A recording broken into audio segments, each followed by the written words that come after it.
everybody, it's Grant, and today we are going to be looking at how you spend $18 billion as the Saudi Crown Prince.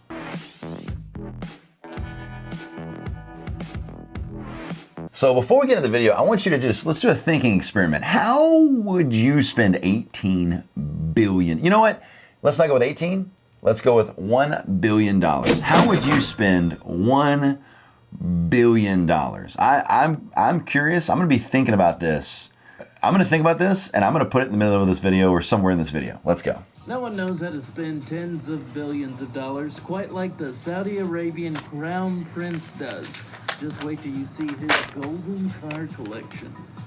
When I say that the Saudi Arabian royal family is rich... Sorry for making noise, but I got some thinking to do. $1 billion. Take Elon Musk. He's officially the richest man in the world with a net worth of $207 billion as of this... Keep in mind that $207 billion is tied up in his company, Tesla, which is extremely overvalued no matter who you are, whether you're a big Tesla fan or not.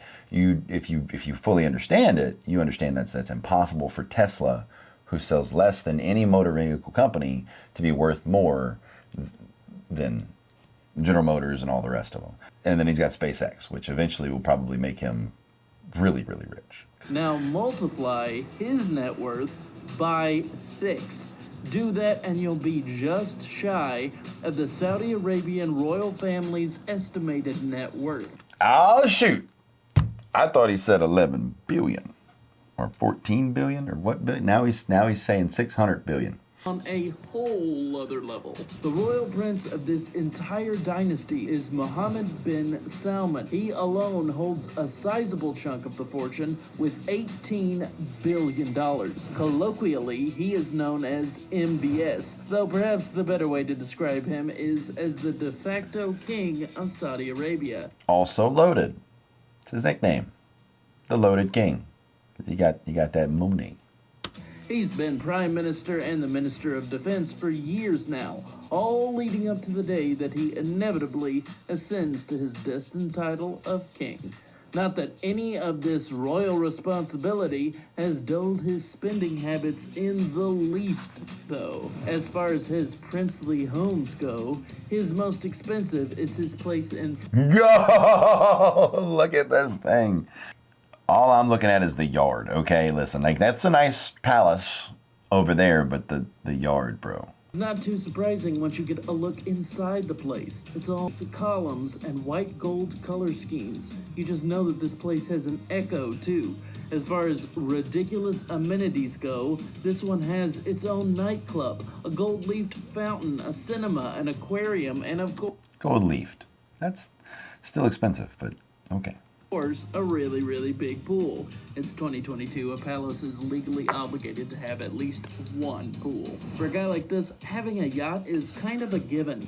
Having 2 yachts is no surprise at all. So let's split these babies up and then see which one is the best. His first one is known as the Pegasus 8, a beauty of a yacht if I've ever seen one. It's a 79-meter yacht capable of holding 12 guests in 6 cabins and 26 crew in 13 cabins. It features a small garage, a pool, a cinema, a dance floor, a barbecue, and several bars. My favorite part of this yacht is that it has a helicopter pad that can be turned into a golf range. Now that is one of a kind.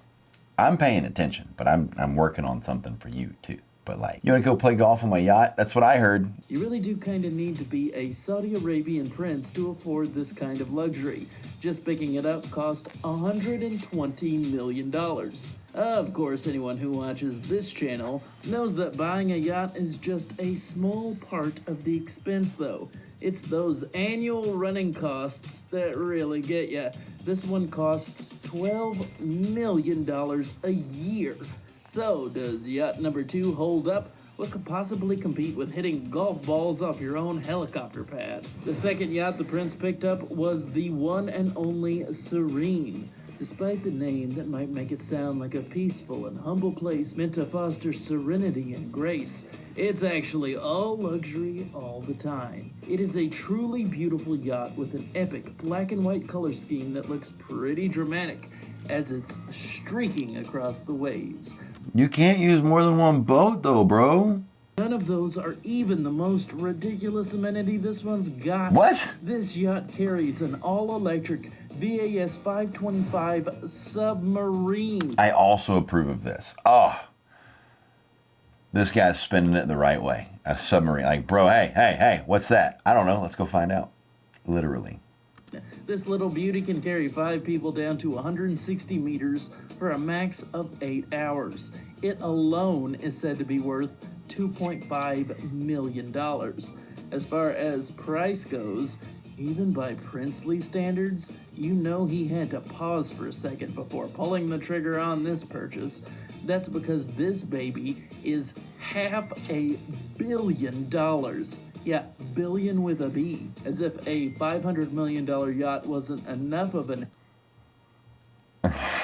ready to be blown away, because the Prince's car collection is one of the finest I have ever seen on this channel.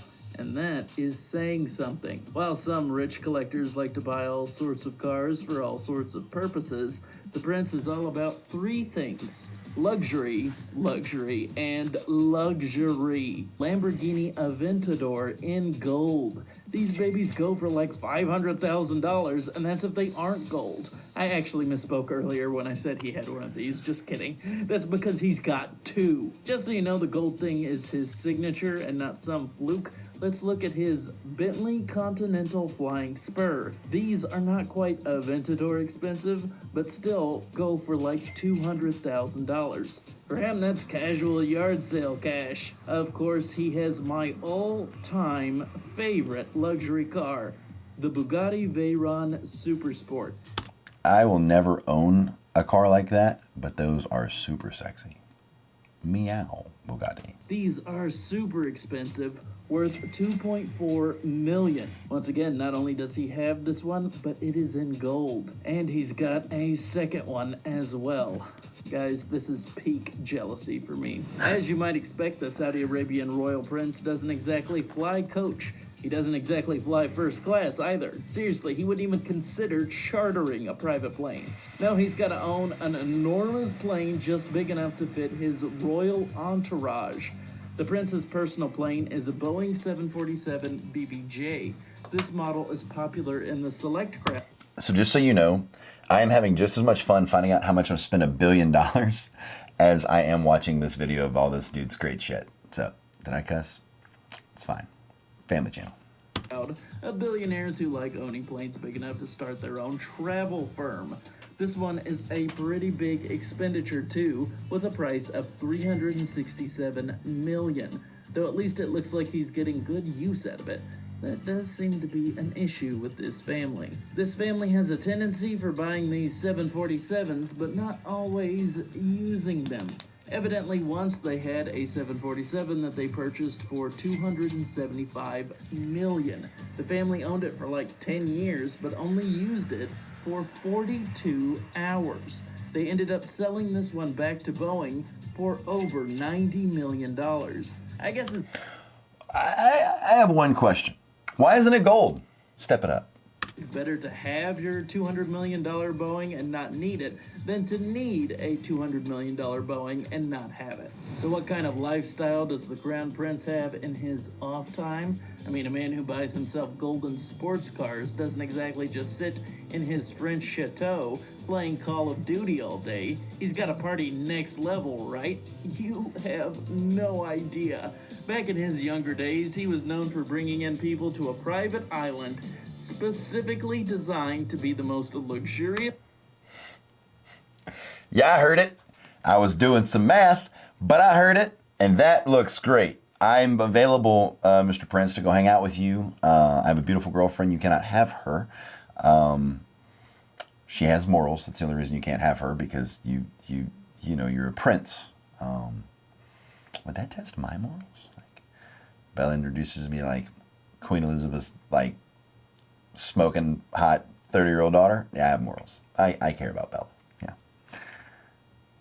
Might make you think though. Party paradise in the world. Vela is a spot in the Maldives that was the party destination for the prince.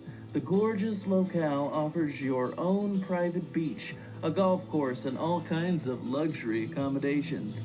Each villa has its own pool and a private butler. I assume one with a British accent and lots of attitude, like Alfred or Jeffrey from Fresh Prince. Otherwise, like, why even bother? The prince used to be quite the host, too. He would take a select group of friends and dignitaries and personally fly them out to this island. Then he would bring in a host of models to party with them. He hired top talent such as Pitbull for entertainment purposes. I mean, aren't models top talent? I don't think Pitbull can rock a swimsuit quite like a model. When accounting for the planes, the models, and the pit bull of it all, the final price for this soiree was rumored to be as high as $50 million. After seeing all of this ridiculousness, I have a message for all the other princes of the world. You guys need to step it up. Spend your money better. Okay, so I have figured out a very rough idea of what I would do with my $1 billion. I would put $750 million in real estate. I would sell any business that I own with mainly hourly employees, which just kind of, I love all my employees, I love all that stuff, but if I am worth $1 billion, those businesses will not help me. I could own 37 main squeezes and it still wouldn't make the sense of being able to invest that $1 billion into real estate. And then what I would do is I would open a real estate brokerage firm. My mother is a real estate agent. She has the qualifications to be a broker. We've actually talked about this many times. Maybe you'll see a video of that in the future. It's mainly just a conversation. I would open that. I would expand my actual company that is Navarre Ventures Property Management and maybe take in more people. And then, yes, that would be hourly people, but we'd be getting paid a percentage of the gross rents versus making smoothies, right? That's $500,000 to open my brokerage account, build outs, things like that, a little bit of payroll, kind of stuff. I would put $1 million in gold, $1 million in silver, so that's $2 million there. $200 million would go into stocks because I am 33 years old. If I have $1 billion, I got plenty of time to put the rest of the money that I create in stocks later. So, just a rough number, if I have $750 million in paid off real estate, that's going to give me a 7,500 unit grand total. I have $100,000 per unit. Which is nice. I can go a lot cheaper, but if I'm worth $1 billion, I ain't going with the cheap stuff that I got to fix all the time. I'll have to fix it in 10 years, make a lot of cash flow in the meantime, and it'd be worth more later too. So times $1,200 a month average rent, that's $9 million a month. Times 12 months of the year, that's $108 million. And then off my stocks, getting 7% annual returns for a very safe investment is 14 milli per year there for a total gross annual income of $122 million. And that's before my real estate company or anything else, any other business. That's just stocks and rentals. And yeah, so that's what I would do with mine. I hope you guys enjoyed this video. I hope you enjoyed my thinking. Comment below what you would do with yours, if it's simpler, similar, yep, or any kind of vast other ways, right? If you want to buy it all in crypto, that's perfectly fine. Also, keep in mind, I have some crypto in that $200 million. There's plenty of money to go around. I hope you guys have a fantastic afternoon. I 100% believe in you, and I will see you on the next one.